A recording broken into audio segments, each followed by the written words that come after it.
तो क्या दे रखा है कि सर्किल कहाँ से पास हो रहा है, 0,0 से पास हो रहा है, और कोऑर्डिनेट एक्सिस पे कितने इंटरसेप्ट कर रहा है, A और B।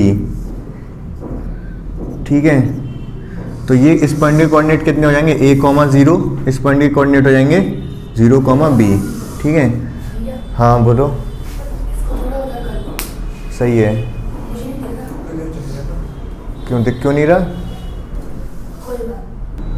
देखो वैसे तो होता क्या है कि अगर हमें सर्किल पे 3 पॉइंट हैं तो हम कोई, अगर 3 पॉइंट गिवन है तो हम कोई भी सर्किल की इक्वेशन बता सकते हैं। ठीक है, अगर 3 पॉइंट गिवन है, यहाँ तो बहुत आसान से पॉइंट गिवन है। हाँ ठीक है, यहाँ पर तो और भी हमारे पास कंडीशंस हैं, उनके थ्रू हम पता कर सकते हैं। अच्छा मुझे जल्दी से ये बता दो सबसे पहले तो आप, अभी तक हमने जो क्वेश्चन किए थे वहाँ पर ये बताया था सेंटर क्या होंगे सर्किल के, रेडियस क्या होगी, ये बताया था, या सेंटर या रेडियस दे रखे थे तो हमने सर्किल की इक्वेशन बता दी थी। ठीक है, अब हमें सर्किल की इक्वेशन केवल सेंटर और रेडियस नहीं देगा, कुछ और भी दे के पूछ सकता है, बहुत सी चीज़ें देख के पूछ सकता है अलग अलग तरीके से। समझ रहे हो क्या कह रहा हूँ मैं? हमसे सर्किल की इक्वेशन कब पूछी गई थी, जब सेंटर कोऑर्डिनेट दे रखे थे और रेडियस दे रखी थी, तो सीधे सीधे हम लगा रहे थे x माइनस एच वाले में h और k की वैल्यू लगा दे रहे थे और रेडियस की वैल्यू लगा दे रहे थे, x माइनस एच का स्क्वायर k का whole square equals to r square. तो तीनों चीज दे रखी होती, तीनों चीज पुट करते थे, तो क्वेश्चन में कुछ था ही नहीं। अब क्वेश्चन थोड़े से अलग आएंगे, मतलब सीधे सीधे हमसे नहीं पूछेगा, कुछ और तरीके से पूछेगा। ठीक है, तो अब अगर 3 पॉइंट दे रखे हैं, 3 पॉइंट रैंडम पॉइंट दे रखे हैं, कोई भी सर्किल इक्वेशन पूछता है तो हम बता पाएंगे। अभी बताता हूँ कैसे। फिलहाल यहाँ पर ये थोड़ा है आसान। कैसे? आपको क्या चाहिए, एक तो सेंटर के कोऑर्डिनेट चाहिए और एक दूसरा रेडियस चाहिए। तो आप ये पहले ये देखो कि क्या कोई तरीका है कि आप इसका सेंटर पता कर सको, इस चीज का सेंटर पता कर सको। सेंटर पता चल जाएगा तो शायद रेडियस तो पता चली जाएगी। आप बताओ सेंटर कैसे पता कर सकते हैं? भैया कोई भी सेंटर लाइन करने पे परपेंडिकुलर डालने। देखो एक तो तरीका ये है, जैसा कि आप बता रहे हो कि यहाँ से अगर मैं इसको ऐसे ज्वाइन कर दूं तो इस हाइपोटेन्यूज का मिड पॉइंट ही क्या होगा, इस सर्किल का सेंटर होगा। क्यों? क्योंकि ये 90 है, ये 90 है, तो ये क्या है, डायमीटर है इस सर्किल का, है कि नहीं? डायमीटर ही तो सरकमफ्रेंस पे 90 बनाता है। अगर ये डायमीटर है तो इसका मिड पॉइंट क्या होगा, सेंटर होगा। ठीक है, तो इसका मिड पॉइंट होगा क्या, ये बता सकते हो मुझे?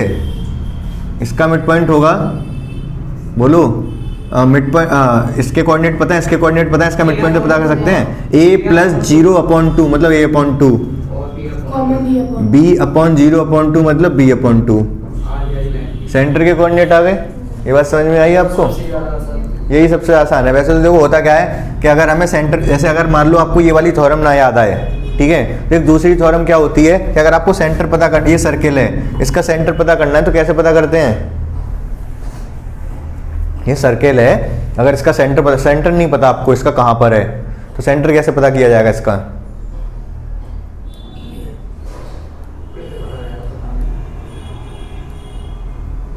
नहीं पता?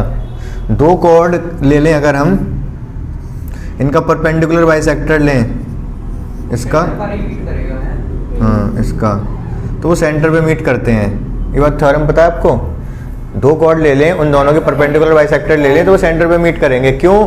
क्योंकि जब सेंटर से कॉर्ड के मिड पॉइंट को ज्वाइन करते हैं तो परपेंडिकुलर होता है वो। सेंटर से कॉर्ड के मिड पॉइंट को ज्वाइन कर दें तो वो परपेंडिकुलर होता है, या फिर ये कहते हैं कॉर्ड सेंटर से कॉर्ड पे परपेंडिकुलर डालें तो मिड पॉइंट पे जाके मीट करता है वो। ये बात आपको पता है ना पहले से? तो इसीलिए हमने परपेंडिकुलर बाइसेक्टर लेंगे तो ऑब्वियसली बात है सेंटर से होके पास होगा। ये वाला परपेंडिकुलर बाइसेक्टर भी सेंटर से पास होगा। दोनों जब, ये दोनों ही जब सेंटर से पास हो रहे हैं तो ऐसा तो जब ही हो सकता है जब यही सेंटर हो। ठीक है, सेंटर निकालने का तरीका होता है, कंस्ट्रक्शन में आपने किया भी था क्लास 10th में, ये वाला ये चीज लगाया था मैंने, बताया होगा। तो एक ये तरीका कर सकते हो, इसका परपेंडिकुलर बाइसेक्टर लेता मैं, इसका परपेंडिकुलर बाइसेक्टर लेता। अब देखो अगर ये परपेंडिकुलर है और बाइसेक्टर ए है तो a/2 से होके जाएगा, ये b है पूरा, और बाइसेक्टर ले लो b/2 से होके जाएगा। कहाँ पे मिलेंगे दोनों? a/2, b/2 पर।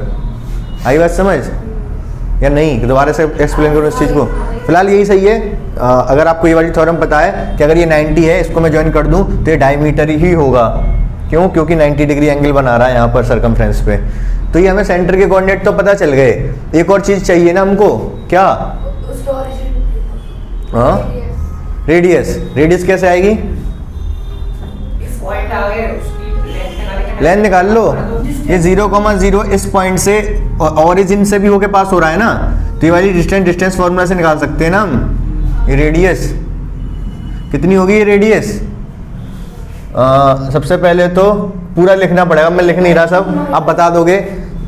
ये O है, ये A है, ये B है, क्या लिखोगे?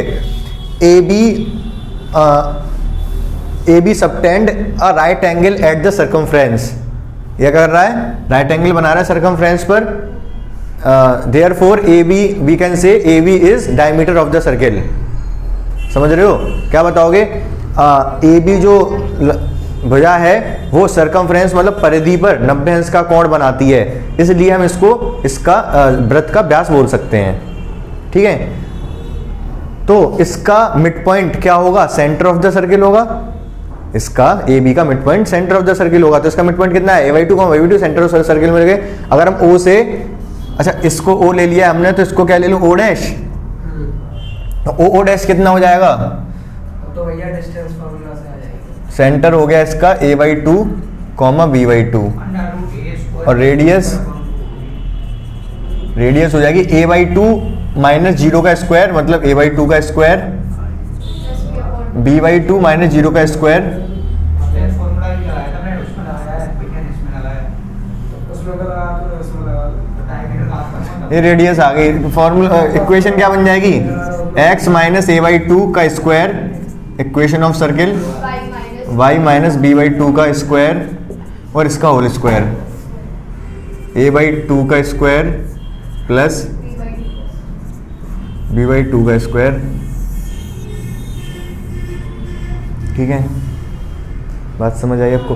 अच्छा ये चेक कर लो, ये आंसर एक्सपेंडेड फॉर्म में देता है कि ऐसे ही देता है? भाई आप गलत नहीं हो, आप जैसे चाहे वैसे लिख दो। ये भी फॉर्म सही है, एक्सपेंडेड फॉर्म भी सही है। तो देखो इसकी जनरल फॉर्म कैसे बनाएंगे? इसका होल स्क्वायर कर दो, x स्क्वायर प्लस A/2 का square minus 2x into A/2। तो A/2 से 2 कट जाएगा, क्या बचेगा? x से ही बचेगा केवल, या फिर ax सही है बोलना। यहाँ से y स्क्वायर प्लस B/2 का square minus 2y into B/2, तो Vy इक्वल टू A/2 का स्क्वायर प्लस B/2 का स्क्वायर।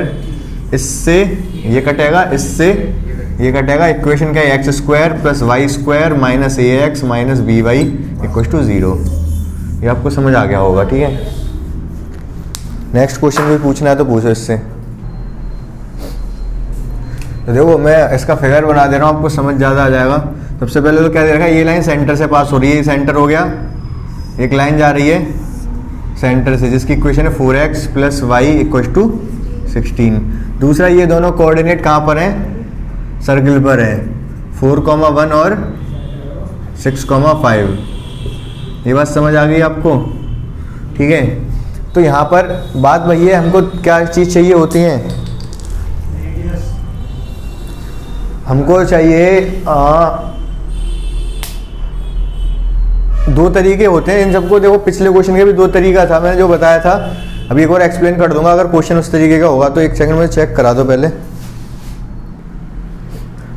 तो जैसे अब इतनी चीज़ हमें गिवन है, तो अगर हमें सर्किल की इक्वेशन पता करनी होगी तो सर्किल की इक्वेशन पता करने के लिए हमें कुछ चीज़ें लेट करनी पड़ेंगी। क्या क्या चीज़ें लेट करनी पड़ती हैं? हमें क्या क्या चीज़ चाहिए होती है सर्किल की इक्वेशन के लिए?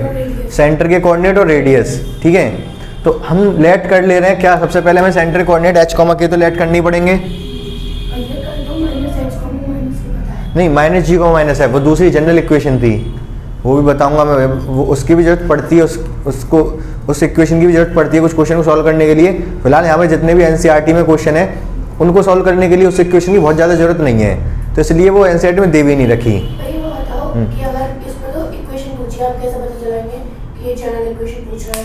वो दो बात एक ही होती है दोनों। वो उसको मैं जनरल इक्वेशन की तरीके से सॉल्व नहीं कर रहा, इसलिए इसको मैं बेसिक वाला जो आपको एनसीईआरटी में इक्वेशन देगी x माइनस एच का square plus y minus k का square equal to r square, उससे सॉल्व कर रहा हूँ मैं। जनरल वाले से हम जब भी करेंगे तो उसमें बुरा होगा नहीं, वो हमारे ऊपर है। मैं इसको इस क्वेश्चन को दोनों तरीके से सॉल्व कर दूंगा। कर तो सकते हैं पर ऐसा थोड़ी है कि हम अपने आप ही जनरल से करने लगे। वो इसलिए वो होता जब है जब हमें क्वेश्चन थोड़ा आसान बनाना हो, कुछ पर्टिकुलर क्वेश्चन होता है जो उसी मेथड से करना पड़ेगा, आसान पड़ेगा। होने को तो सारे क्वेश्चन दोनों से हो सकते हैं। आ रही है बस समझ थोड़ी थोड़ी? फिलहाल जो मैं समझा रहा हूँ इतना समझ, इसी क्वेश्चन को मैं दोनों तरीके से बता दूंगा। या फिर तो पहले हमने इसके कोऑर्डिनेट h, k लेट कर लिए, उसकी रेडियस r लेट कर ली। इसकी रेडियस r कहाँ पर कर दूं मैं? r कौन सी r है? जैसे ये पॉइंट गिवन है, ये मिला के r लिख दूं। अच्छा ये वाला पॉइंट भी गिवन है, इसको मिला के भी r लिख दूं। ठीक है, दो चीज ही, तीन, यही दो चीज चाहिए हमें। लिखना चाहो लिख दो यहाँ पर, let centre of centre of circle is h, k and radius is r।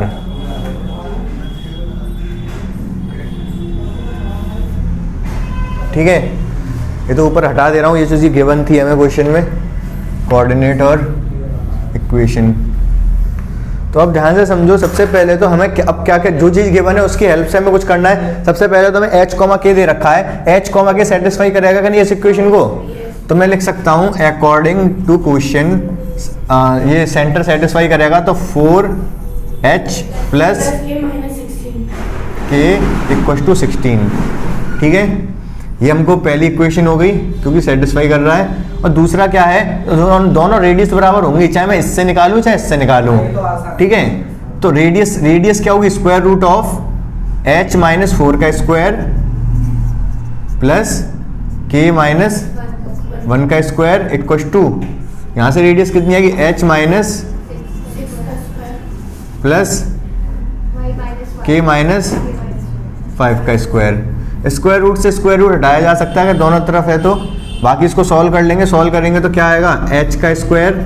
अच्छा, जब ये आप लिखोगे तो आपको ऐसा लगेगा कि एक इक्वेशन तो हमारी यहाँ से बन गई, दूसरी इक्वेशन और बनाए तो h और k की वैल्यू सॉल्व हो जाएंगी। नहीं, तो जब अभी आपको ये लग रहा होगा, यहाँ तक ये लग रहा होगा कि तो बहुत टफ इक्वेशन बनेगी, h स्क्वायर आएंगे, k स्क्वायर आएंगे, कैसे सॉल्व होगी, ऐसे ही तो लग रहा होगा। लेकिन आपको ध्यान, इस क्वेश्चन में पर्टिकुलर क्वेश्चन है, ये पर्टिकुलर क्वेश्चन क्या है कि इस तरीके का दोनों तरफ अगर h होल स्क्वायर वाले टर्म बन रहे हैं तो टेंशन मत लेना, वो कट जाते हैं। वो कैसे अभी देखोगे आप, h स्क्वायर है प्लस कितना आएगा? प्लस 16 माइनस 8h, आगे क्या? k square plus 1 minus 2k equal to h square plus 36 minus 12h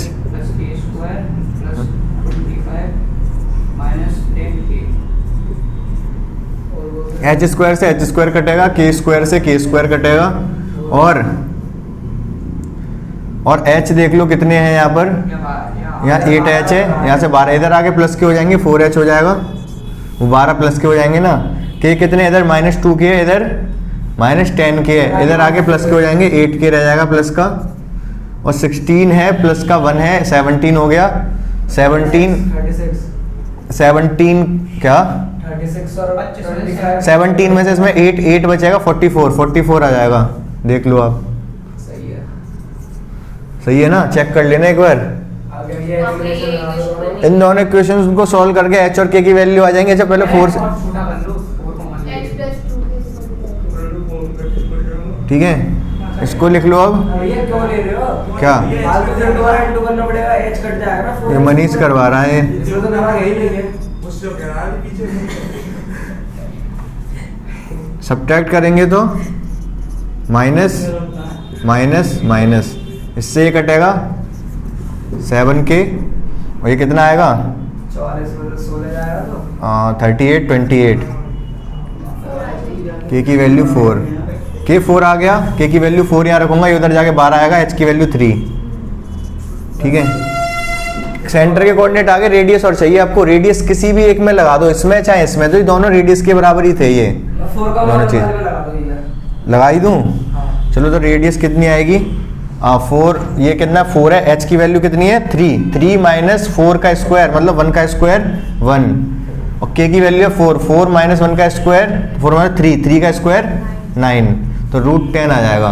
circle की इक्वेशन कितनी हो जाएगी, x माइनस 3 का square plus y minus equal to root 10 का स्क्वायर 10। अब इसको भी एक्सपेंडेड फॉर्म में दे रखा होगा, ठीक है, एक्सपेंडेड फॉर्म में दे रखा हो तो कर लोगे, उसमें टेंशन वाली बात नहीं है। अच्छा हाँ, इसलिए छोड़ रहे हैं, कोई परेशानी तो नहीं है। नहीं परेशानी कुछ नहीं है। पहली वाली इक्वेशन कैसे आएगी? ये वाली, ये जो h कॉमा के, ये जो लाइन है कहाँ से पास हो रही है, सेंटर से, और सेंटर के कोऑर्डिनेट हमने लेट किए h कॉमा के, तो h कॉमा के सेटिस्फाई नहीं करेंगे इस लाइन को, इसी लाइन पर लाई कर रहा है तो सेटिस्फाई कराया मैंने बस। यहाँ पर x की जगह पे h रख दिया, y की जगह पर k रख दिया, बात खत्म।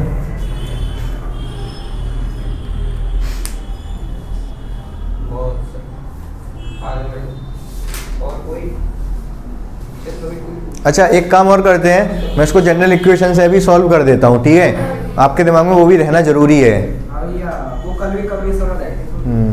तो पहले आप इसको नोट करना चाहो नोट कर लो, समझना चाहो समझ लो एक बार कैसे किया है। देखो अभी जैसे हमने सॉल्व किया इसको, तो उससे हमारा आंसर आया ये, ठीक है। अच्छा आप कन्फ्यूजन ज़्यादा मत पालना, ठीक है। अभी आपको क्या है कि आप ये वाला तो अपने दिमाग में रखोगे, ये वाला तो आपको रखना ही है, ठीक है। और बाकी जो दूसरा मेथड बता रहा हूँ वो भी आपको पता होना चाहिए, क्योंकि जब कुछ क्वेश्चन सॉल्व करेंगे हम आरडी से तब मैं बताऊँगा उसको। लेकिन ये वाला दिमाग में बहुत अच्छे से रखना है, वो वाला भी अच्छे से रखना है, लेकिन कन्फ्यूजन नहीं क्रिएट करनी है, ठीक है। फर्स्ट प्रायोरिटी इसको देनी है आपको पहले। तो अब यहाँ पर क्या है कि इसमें हम क्या करते हैं, अच्छा इसको भी एक्सपेंड करके तभी तो आंसर आएगा हमारा, उसमें एक्सपेंड नहीं करना पड़ेगा। सबसे अच्छी बात ये है, क्यों, क्योंकि एक्सपेंडेड फॉर्म ही होती है general equation. General equation of circle क्या होती है,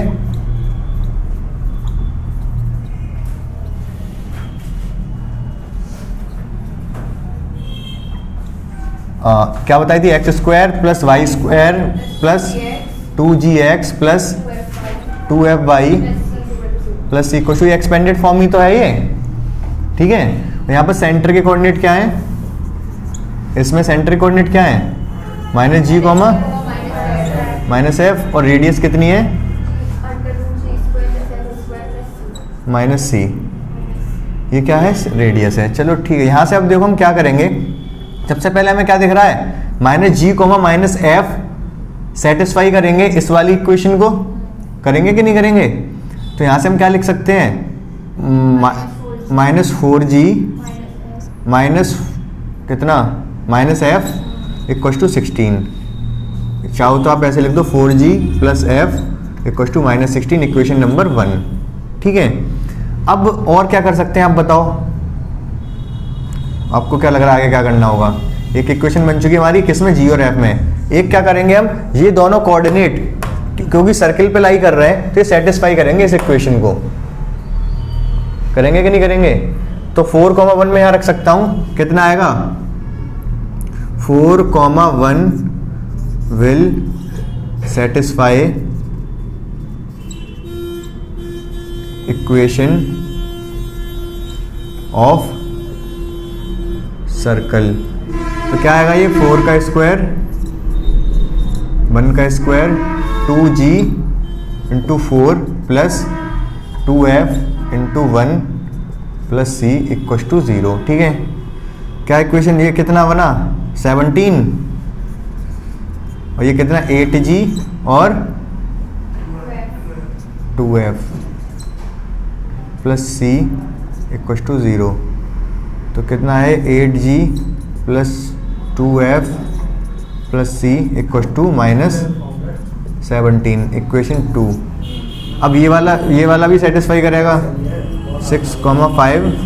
क्या कह रहे हो गोविंद, टफ है ये, हाँ? मैं कह रहा हूँ ये वाली ज़्यादा आसान है उससे, वो आसान है तो समझ नहीं आ रही क्या है, ये आसान। समझते रहो, समझ में आ जाएगा।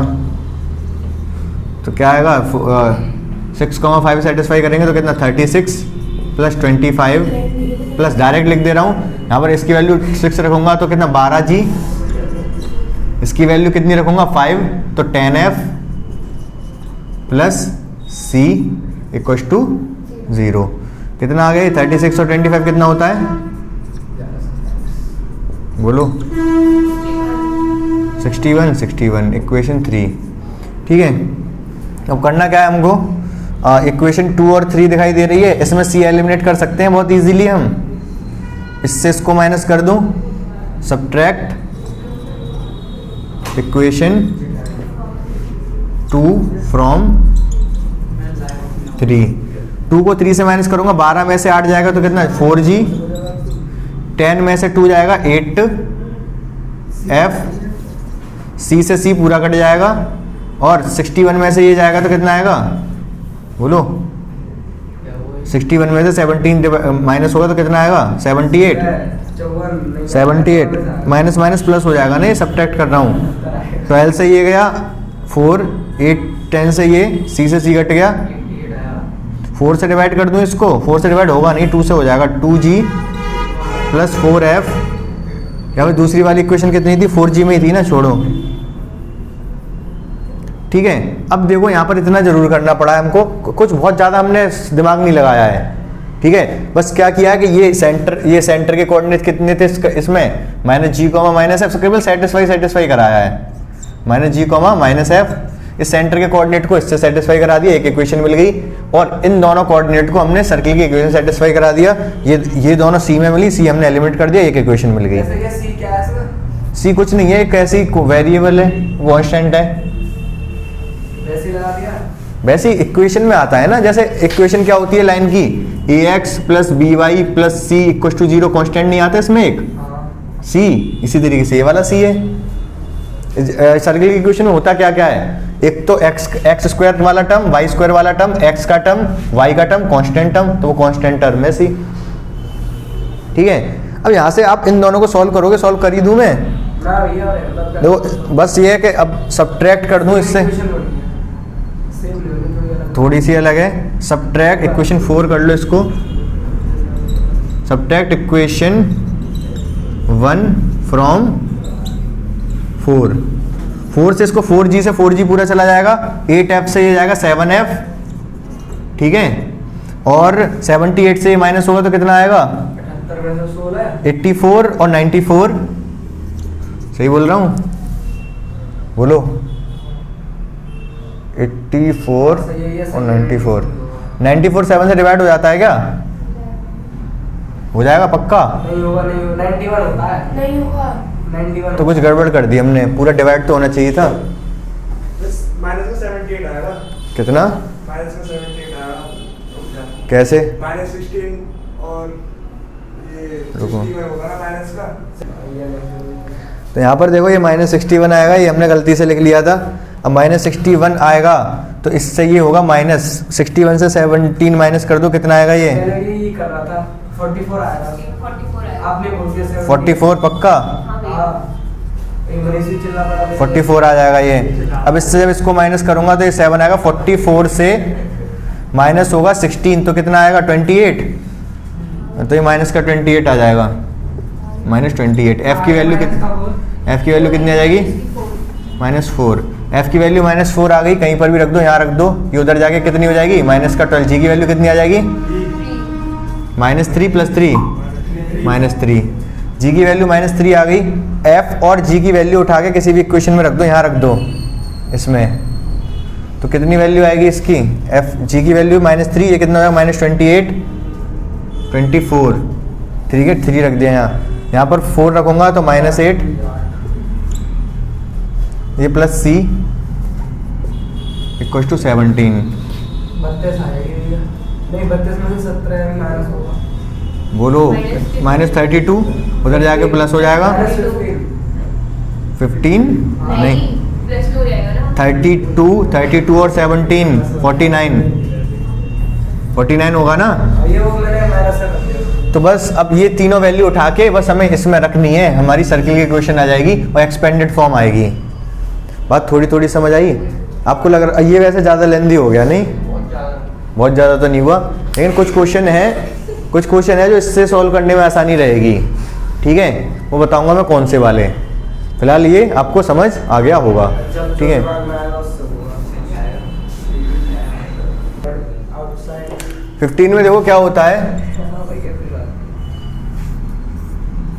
जैसे ये सर्किल है, ठीक है, यहाँ पर क्या है x² + y² इक्वल टू 25, ये सर्किल की इक्वेशन है। ठीक है, तो अगर हम क्या सेटिस्फाई करते हैं कि ये अगर कोई पॉइंट यहाँ पर है, जैसे मान लो इस पर पॉइंट कोई लाई कर रहा है, कौन सा लाई करेगा? वो करेगा 5 3,4 3,4 इस पर लाई कर रहा है, 3,4 इसको सेटिस्फाई करेगा, करेगा कि नहीं? और अगर एक कोई अंदर पॉइंट ले लूँ 2,1, अब इसको क्या करेगा? 2,1 रखने पर होगा क्या? 25 से कम आएगी, मतलब x square plus Y square अगर लेस देन 25 है तो इनसाइड सर्किल, और x square plus Y square equal to 20, अगर 1 कर लो, जो पॉइंट दे रखे हैं 1 1 ले लेना, इक्व टू 25, तो ऑन द सर्किल, और अगर x1 square plus y1 square greater than 25 तो आउटसाइड द सर्कल। आउटसाइड। ये बात समझ में आई आपको? ठीक है, जैसे अगर 2,1 इसमें रखोगे आप, ये x1 y1 क्या है जो पॉइंट गिवन होगा, 2,1 रखो, इसमें क्या आएगा? 2 का स्क्वायर प्लस 1 का स्क्वायर, जो कि लेस देन होगा 25 से, मतलब ये कितना है? 4 और 1 5 इज लेस देन 25, इसका मतलब ये कहाँ पर है? इनसाइड है पॉइंट। ठीक है, ऐसे जो पॉइंट दे रखा है उसको पुट करके देख लोगे, अगर ज़्यादा आता है 25 से तो आउटसाइड, नहीं तो इनसाइड। ये बात आपको समझ में आ गई होगी अच्छे से। एक क्वेश्चन और बताना है मुझे, वो सुन लो ध्यान से आप। एक देखो क्वेश्चन आपको किस तरीके का मिलेगा, 3 पॉइंट्स गिवन होंगे, जैसे कि कुछ भी पॉइंट्स हो सकते हैं, 4,1। अच्छा, पिछला एक क्वेश्चन था 4,1 6,5 ऐसे ही तो थे, उसमें कुछ 2 कोऑर्डिनेट तो यही हो गए। ठीक है, एक कोऑर्डिनेट और दे दे रहा हूं मैं, क्या दे दूं आपको? 7,3। उस सर्कल की इक्वेशन बतानी है जो इन तीनों पॉइंट से पास होगा। समझ रहे हो आप क्या कह रहा हूं मैं? तो कैसे करोगे? मान लो ये 3 पॉइंट हैं, ये 4,1 हो गया, ये 6,5 हो गया, और ये 7,3 हो गया। क्या नहीं लग रहा? हाँ, तो अब ये ऐसा ना हो जाए कि कोई स्ट्रेट लाइन बन जाए तो सर्किल ड्रॉ नहीं हो पाएगा, और तीनों लीनियर नहीं होने चाहिए, तीनों एक ही लाइन में हुए तो नहीं बन पाएगा, नहीं बन पाएगा तो 0 आ जाएगा। हाँ, कोई बात नहीं है, नहीं, वो बहुत रेयर चांस है कि ऐसा हो जाए, प्रोबेबिलिटी उसकी 0.1% भी नहीं है, इत्तेफाक वाली बात है। तो अब होगा क्या, आप ये समझो कि अब आप बताओ कि इसको सॉल्व करना हो तो कैसे करोगे। आपने जो पहले जो एनसीईआरटी वाला फॉर्मूला है उसमें क्या सेंटर के कोऑर्डिनेट चाहिए होते हैं और रेडियस चाहिए होती है, तो इन तीनों पॉइंट की हेल्प से आप सेंटर के कोऑर्डिनेट किसी भी तरीके से पता कर पाओगे? सोचो, आप सोच के देखो थोड़ी देर। क्या इन तीनों पॉइंट से जो सर्किल पे तीनों पॉइंट्स हैं, इससे सेंटर के कोऑर्डिनेट पता कर पाओगे आप?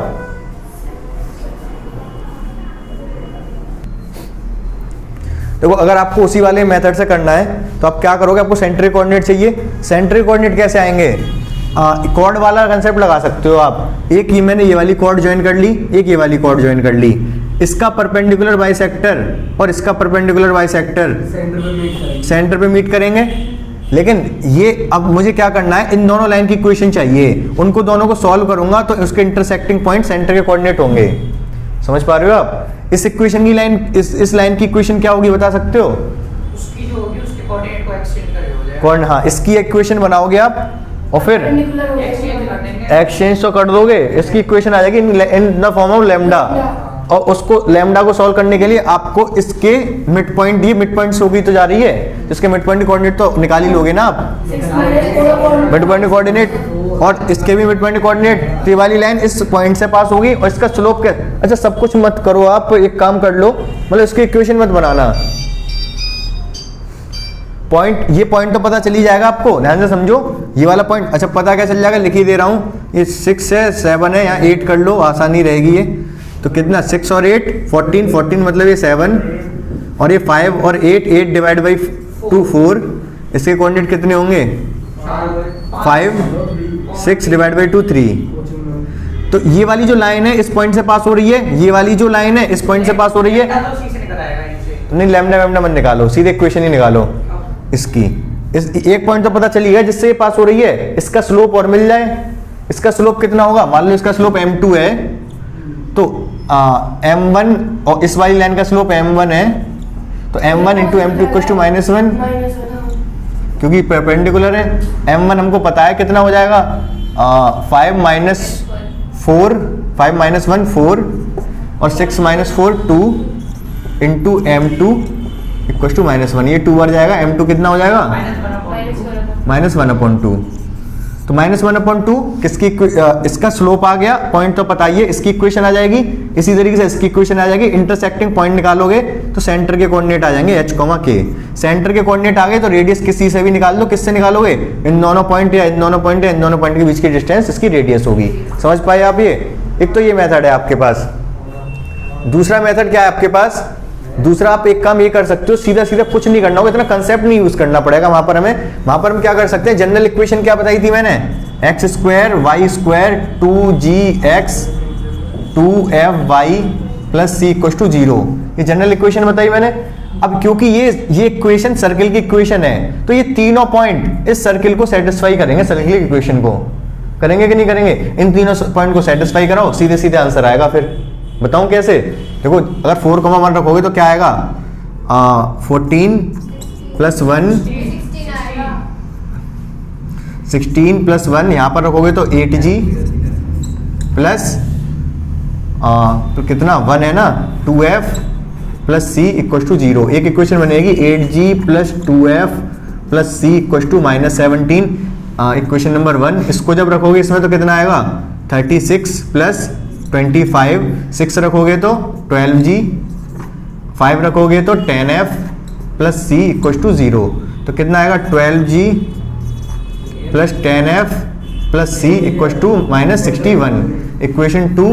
जब इसको रखोगे इसमें तो कितना आएगा, 8 ले लिया था मैंने, 8 रखोगे तो कितना आएगा, 64 plus 9 plus 16g plus 6f plus c equal to 0, equation 3। ये बात समझ आई आपको?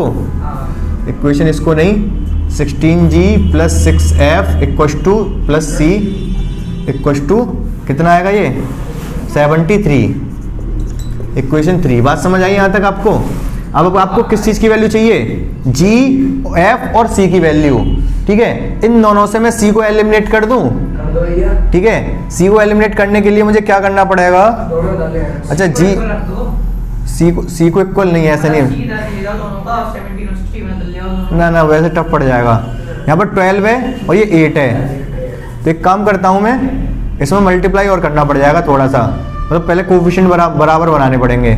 नहीं कोफिशिएंट क्यों, c तो काटना है मैं, तो ठीक है क्या, इक्वल मत रखो, सीधे ऐसे लिखो, सब्ट्रैक्ट इक्वेशन 1 फ्रॉम 2 से 1 काटेंगे 4g, इससे इसको काटेंगे 8f, c कट जाएगा सब्ट्रैक्ट करने पर, इससे इसको माइनस करूंगा तो माइनस का 44, पक्का? हाँ, इक्वेशन 4। अब किससे किसको माइनस कर दूं, इससे इसको माइनस कर देता हूं, सब्ट्रैक्ट इक्वेशन 2 फ्रॉम 3, इससे इसको माइनस करूंगा 4g, इससे इसको माइनस करूंगा -4f, c से c कट ही जाएगा, और 73 से ये माइनस होगा तो कितना, 8 -8, इक्वेशन 5। ठीक है, इक्वेशन 4 और 5 को सॉल्व कर लोगे ना। अब g से g कट नहीं वाला है, तो g की वैल्यू आ जाएगी, f की वैल्यू भी आ जाएगी, किसी भी में भी पुट करके 1 2 3 में c की वैल्यू आ जाएगी, वहां पे पुट कर दोगे आंसर आ जाएगा। आई बात समझ? बोलो। 3 वैल्यू आएगी भैया, f की वैल्यू 3 आएगी। हाँ ठीक है, ये इससे कट जाएगा, और नहीं इससे इसको काट दो तो f 12f हो जाएगा, और ये 36 हो जाएगा, प्लस का 8 हो जाएगा, प्लस का 8 इसमें से -36, तो 12 36, f की वैल्यू -3 आ जाएगी, f की वैल्यू -3 पुट करके g की वैल्यू, g और f की पुट करके c की वैल्यू। अभी वो हो गया था, ठीक है। तो ये समझ आया आपको? दोनों ही सही हैं, मुश्किल कोई नहीं है। एक तो ये है कि आप एक ही फॉर्मूला यूज़ करो, और एक ये है कि आप दोनों से कर सकते हो जिससे मने। उसमें थोड़ा सोचना पड़ रहा है, इसमें सोचना कुछ नहीं पड़ रहा, बस सॉल्व करते आओ। उसमें इक्वेशन